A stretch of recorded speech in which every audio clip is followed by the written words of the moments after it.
Before the video begins, I want to thank to my subscribers. Because of that, I reached the 50 subscribers milestone. Sure, it's not 100 or 1K, but still, I thank the people who subscribed and supported my channel. And I know we're living in a difficult time due to COVID-19. But soon we'll be done once it's contained. So for now, stay home, be safe, and wash your hands. So here's to another 50 subscribers in the future. Now back to the video.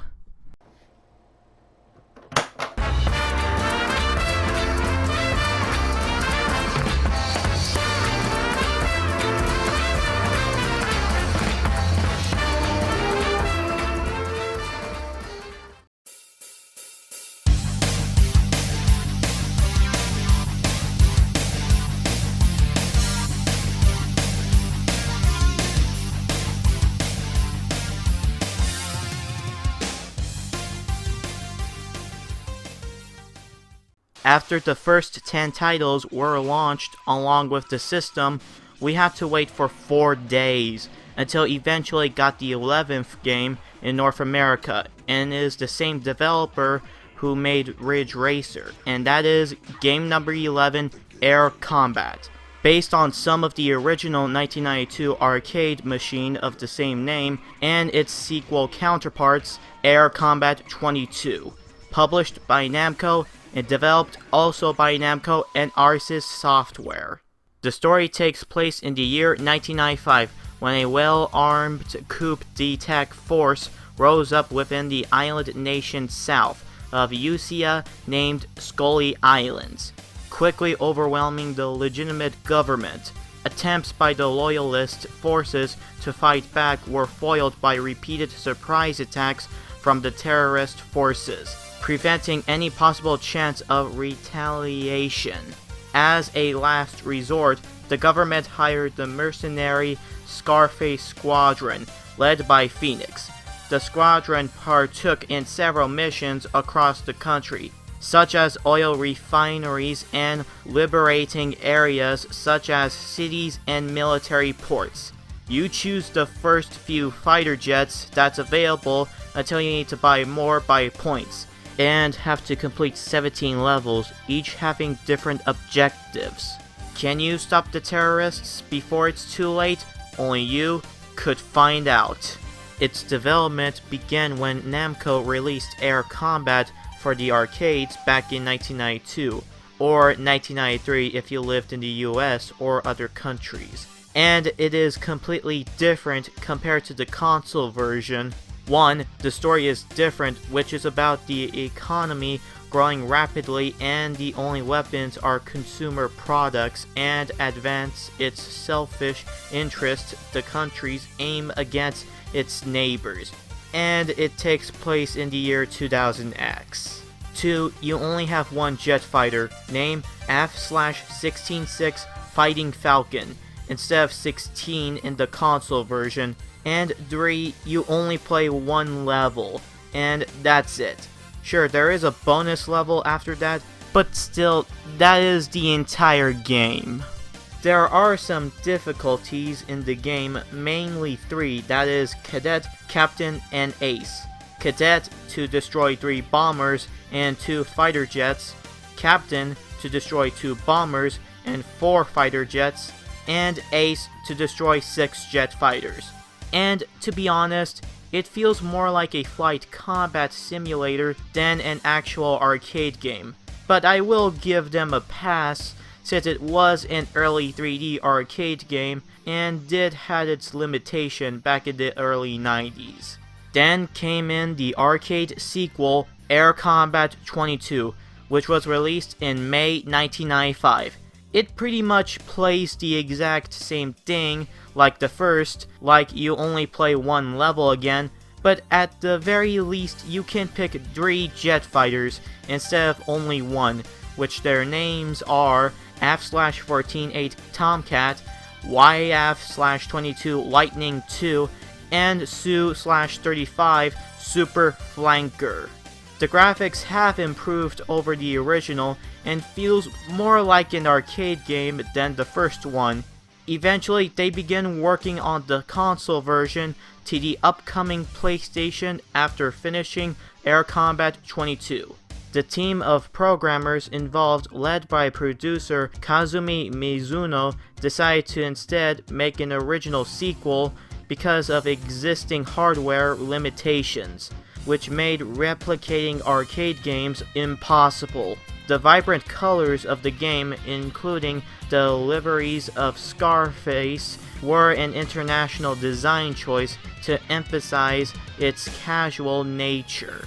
Technical limitations prevented the team from implementing various ideas, including the ability to watch game replays later introduced in Ace Combat 2, and a system where accomplishing certain missions would affect future operations in various ways. A takeoff landing system was included just a week after the game had been submitted for approval, being in mostly working condition 3 weeks afterwards. As a result, copies with such sequences were available only to the programmer team. Oh, and here is 2 trivial fun facts for you. 1. The story of the game was heavily altered in early North American copies and pre-release advertisements, portraying it in a manner reminiscent of the original Air Combat game. According to promotional media and the back of early US releases, Scarface 1 is the leader of an elite corps of mercenaries hired by NATO to combat a ruthless sect of terrorists in locations across the world. As well, the Middle East was explicitly named in American magazine adverts, which compared them to the game itself. And 2. Air Combat is the only game in the Air Combat series to have no fictional fighter designs, which would become a main staple in future titles, but we'll talk about it next time. When it was released in Japan in June 30th, 1995, North America in September 13th, 1995, and Europe in October 11th, 1995, it was a commercial success and a hit. The game sold over 246,000 copies in the first week in Japan alone, and by 2008, the game sold over 2.23 million copies, making it the best-selling game in the franchise, behind Ace Combat 4 Shattered Skies. The reviewers also gave a positive reception due to its release, like Famitsu awarded it the Silver Hall of Fame Award, Electronic Gaming Monthly awarded in Best Flight Sim of 1995, and GamePro wrote that patient players would gradually get caught up in gripping gameplay. Although it did receive its positives, but it also received some criticisms along the way. Like Next Generation argued that the game didn't hold up well in comparison to other games, saying that it was a decent flight sim, but not as fun as its competitors. And IGN said the graphics, which they criticized for the consistent flickering, were the game's weakest point, alongside its poor presentation. But despite its criticisms, the series would be one of Namco's most successful franchises, changing the name from Air to Ace, which retained the Japanese name for all regions. It laid down the basic foundations for the series, and is seen as an important and influential game in the combat flight simulator genre. The series spawned 6 sequels, 2 of them which will be discussed in the future, which is Ace Combat 2 in 1997 and Ace Combat 3 Electrosphere in 1999 for Japan, but later in 2000 for the rest of the world. Then when the PS2 arrived, there was Ace Combat 4 Shattered Skies, which would become the second best-selling game, then Ace Combat 5, which was the last game developed by Namco before they merged with Bandai. Then came Ace Combat 6, which was the first in the series that was exclusively for the Xbox 360, and also the first being developed by Bandai Namco. And finally, we have the recent entry to the series, Ace Combat 7 Skies Unknown. which just came out a year ago and supports VR exclusively for the PS4. The series did have some few hiccups along the way, like Ace Combat Infinity, but it's safe to say that the franchise is still going on strong till this day, and would lead a legacy that defined flight combat shooters, being Namco's most recognized franchises they ever made, right next to Pac-Man, Galaxian, Ridge Racer, and Tekken. And with that, let's move on to the review portion. The graphics are sort of mixed, mainly the levels layout. There are some levels that look dull brown of the desert levels, or generic dark green in the flatland levels.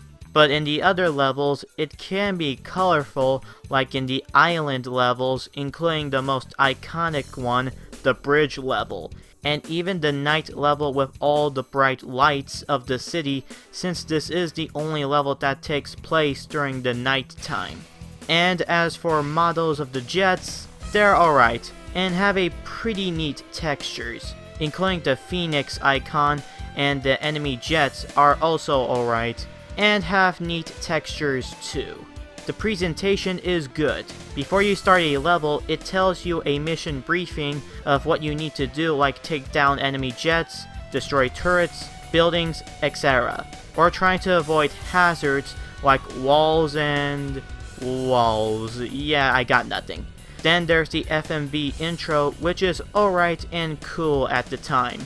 The story text with the pictures is quite interesting and fully know why we're trying to take down the terrorists and need to save a country. And finally, you have the option either doing it solo or have a wingman with you, and even choose a jet fighter for them. But more on that in the gameplay section. And last, the third person view.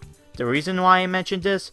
Well, to my knowledge, it's the first home console and the first flight combat game to include a third-person mode. But then you figured out it's just the camera doesn't zoom in or zoom out, either in first or third-person view mode. Well, it sort of does, but still. Why, you may ask? Because no reason, just wanted to mention this, a bit of a fun fact.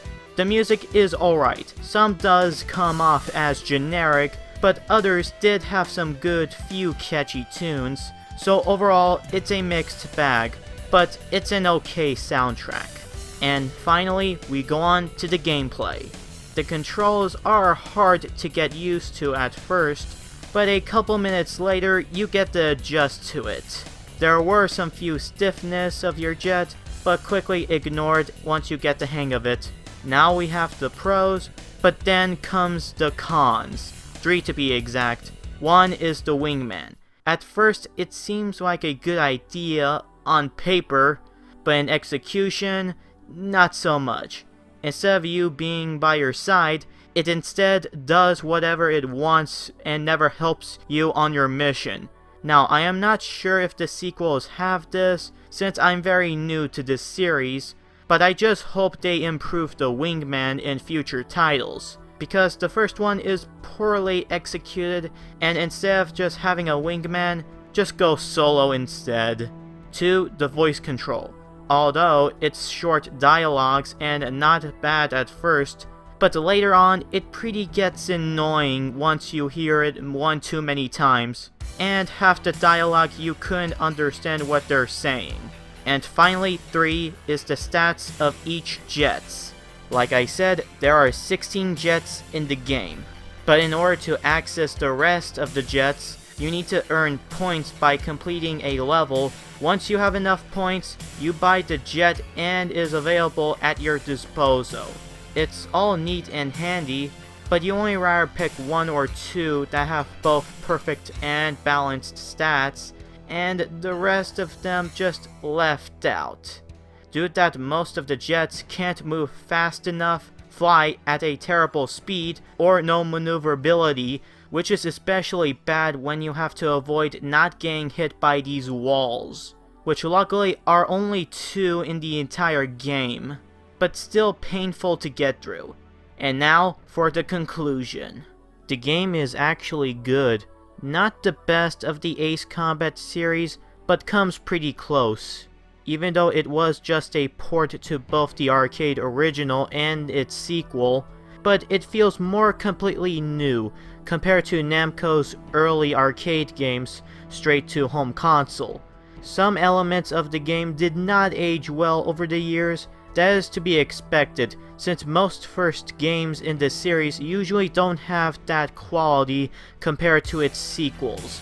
But even with the cons, I still recommended either buying it on eBay or emulate it, because either you want to play it for novelty, or you're doing a marathon of completing all the Ace Combat games, including the first one. And once again, repeating myself, we'll tackle its 2 sequels in the future. So with all that said and done, I give my official rating a 4 out of 6.